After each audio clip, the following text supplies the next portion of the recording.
Hey, I'm Nicole and this is World on Fire, and thank you for your patience today with my current setup. We just moved into a new apartment and my desk is a disaster zone, so my wonderful boyfriend let me use his streaming setup, and I don't really know how to use it, so the quality is probably a little lower than normal. And today I'm doing something a little bit different because the Hollywood Climate Summit is this week in Los Angeles. I put ticket links in the description if you want to check it out. My good friend Raleigh Williams of Climate Town is hosting an event on Thursday, so if tickets are still available, you should go check that out. And the Hollywood Climate Summit also hosts an event called the Writing Climate Pitchfest, which I participated in back in March, and I had a really great time. So to get a little bit hyped for this year's summit, let's talk about that. I'll tell you a little bit about my experience at the festival, and then I'll do my pitch for you, and then I'll tell you how everything turned out with that. So I had written a pilot script in 2022 when there was not a lot happening in my career, and I was driving a little train at the Botanic Gardens. And then after I finished it, the script just kind of sat on my hard drive for a long time next to a bunch of cover letters for day jobs and documents called packet v3 final.pdf. So when Raleigh told me about Pitchfest in April of 2023, I just had something ready to go to submit. I sent off the script and a little video about the project, and then honestly, I sort of forgot about it. I never really expect to hear back from anything that I submit because in this business, you kind of just get used to rejection, whether it's from jobs or agents or just trying to talk to someone at a party. So I wasn't really expecting to hear anything back. And it actually ended up taking a long time to hear back anyway because the WGA strike happened a couple days after submissions are due, and it lasted about 5 months. Frankly, a pilot festival was the farthest thing from my mind because I was busy busting my ass in 100-degree weather yelling at David Zaslav. So I was pretty surprised when the strike ended and I got an email saying that my script had been accepted and the Pitchfest was rescheduled. And everything kind of came together seamlessly after that. It was a week I was already on hiatus from The Daily Show. I had a couple other things to take care of in LA. It was an opportunity to take a selfie in front of a step and repeat, so yeah, I was in. My experience with the festival was really great. My main takeaway, even before any of the climate stuff, is that this was a really well-run event. And when a group of artists tries to organize something, that's not always the case. I'm speaking from experience running a lot of improv shows that no one showed up to and that I also forgot about. So I really appreciate the organizers' hard work. About a month before the festival even started, they had everyone do a practice pitch on Zoom. And since we'd only have 10 minutes with each exec we were gonna talk to, they limited our pitch portion before the questions to 3 to 4 minutes. For those of you who aren't in TV, that's not a lot of time. When I'm pitching a TV show regularly, I normally have about 12 minutes to go through my pitch, so getting that down to 3 to 4 was a pretty big ask. I actually feel like I got much better at pitching in general from having to pitch in 4 minutes, so if nothing else, Climate Pitch Fest made me better at pitching my other non-climate related bullshit. So what did the actual event in LA look like? On Wednesday of that week, there was a party panel type of thing, which was really fun. I'm actually pretty good at going up to people at bullshit networky type events and talking to people. So I met a bunch of people while I was there, which was really cool. And to give you kind of an idea of what sort of climate initiatives are popping up in Hollywood, I met this one woman who works for Netflix, and I'm not blowing up her spot and telling you her name because I don't want any of you freaks out there emailing her your weird pitches. But her job is to look for places in Netflix shows where they can add a little sprinkle of climate stuff. Maybe a character who drives an electric car or orders a veggie burger or whatever. I don't know how much they've actually started implementing that, but it's nice to know that the idea of incorporating more climate stuff into regular storytelling is on Netflix's radar. Then the next day was the actual Pitchfest itself. Again, it was organized so well. I was so impressed. It was on the NBC lot, and it's always fun to go to a studio lot because it's big and there's a lot of stuff going on. It really feels like you're at a place where things are happening. The event was set up like a speed dating situation. We all got to meet with 3 or 4 executives who the organizers picked specifically to align with our individual projects. So for example, I wrote a comedy TV pilot, so they didn't waste my time or the exec's time having me pitch to a company that does drama films. The execs were also really great. They all took it really seriously and seemed to actively want to make these shows and treated the whole thing like a real thing, which was a big relief to me because I've definitely been to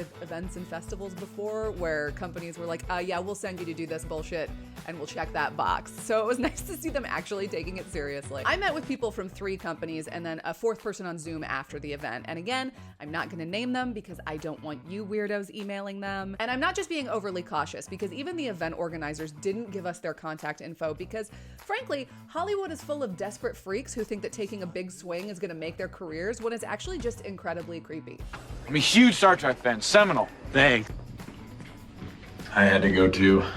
Afterwards, several of the execs followed up with me and we had longer general meetings where I was able to tell them more about my other projects and my work specifically. And we also got to talk about this script that I pitched them. And I want to tell you a little bit more about those, but first, here's the pitch I did at Pitchfest. Hi, Hi, I'm Nicole Conlan, and I'm a 3-time Emmy-nominated TV writer, currently writing for The Daily Show and the popular YouTube series Climate Town.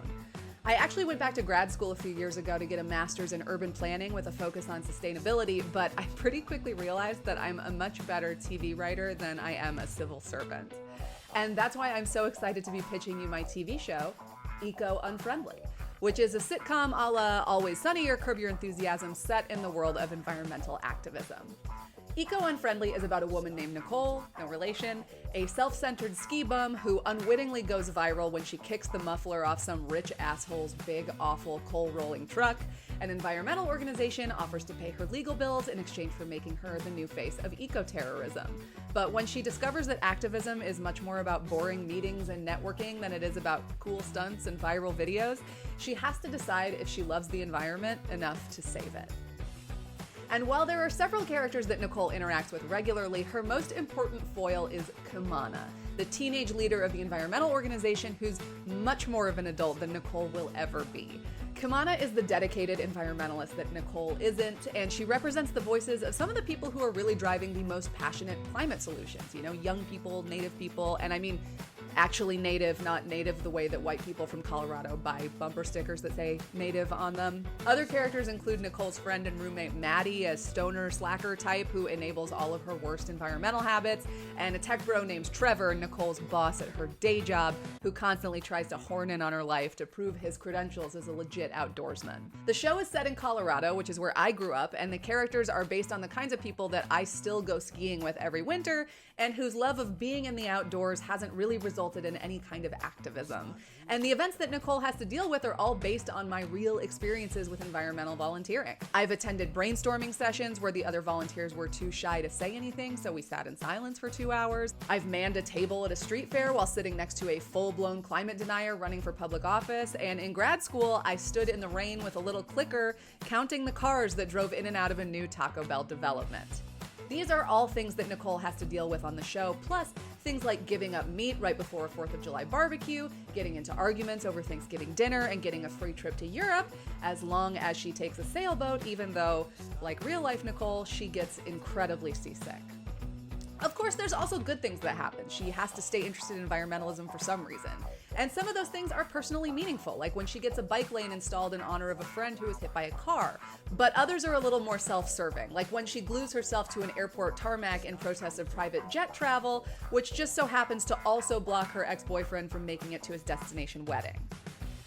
While the plots of a lot of these episodes are kicked off in these environmental contexts, I want to emphasize that this is really a show about the characters and the way their quirks and flaws make them react to the world of environmentalism in weird ways. Parks and Rec is a show about local government, and Always Sunny is a show about running a bar, but really they're shows about the way the characters interact with each other. Working for what you believe in can be incredibly rewarding, but I know firsthand that sometimes it's not. And as an environmentalist, every day I'm full of internal contradictions. You know, I love the planet, but I also love a lot of plastic shit. Which leads to scenes like last night where I was in the grocery store after work, exhausted in the produce aisle, just paralyzed because I couldn't decide if it was okay to buy a cucumber that was wrapped in plastic. Comedy is the perfect vehicle to explore these sort of inherent contradictions within the important world of environmental activism. I see a lot of climate content that's about the nobility of our mission and the seriousness of the problem, which is true, but we can't all be Greta Thunberg, and sometimes it feels like you have to. I think audiences are really going to respond to Nicole's growth over the series as she realizes that a lot of times doing what's right for the planet sucks, but it's worth doing anyway. So that was my pitch, all squeezed into 4 minutes. And now that you've heard the pitch without knowing anything else about the project, I can tell you a little bit about how some of these meetings turned out and what I think is gonna happen with the script, which, spoiler alert, is nothing. Like I mentioned at the top, I wrote this script when there was not much happening in my career. I already had a very commercial multicam pilot that I was pitching around, but I wanted to write something that I could just make. I hadn't made anything in a while, so I was like, fuck it, this is gonna be my script that I just write for myself, and I'm gonna try to write it so that I can shoot it also. I was sort of inspired by like the Always Sunny model of just like making your script. Everyone is always saying you gotta write what you wanna watch and just make something for yourself, and I'm like never very good at that. So this was my earnest attempt to like really just write something for me. Which is to say, I didn't write this pilot to be particularly sellable or commercially viable. And when I sent it to my managers after I wrote it, they agreed. They did not like it. So much so that I was like, are you guys mad at me for writing this? And that's why it sat on my hard drive for a year, especially after I got the job at The Daily Show, and I was like, I can't deal with this right now. Which is why even after I submitted it, I sort of didn't expect anything to happen with it. So when I found out I got into Pitchfest, I briefly considered rewriting the entire script to be more commercial, and then I considered rewriting it again after some of these execs wanted to read the full script before a general meeting. But I was like, this is the script that got accepted, so I guess I should trust it. And also, even with a really good script, it's unlikely that anything ever happens with it, no matter what. So if I'm sort of moneyballing my schedule here, rewriting the script wasn't a super good use of my time as a writer.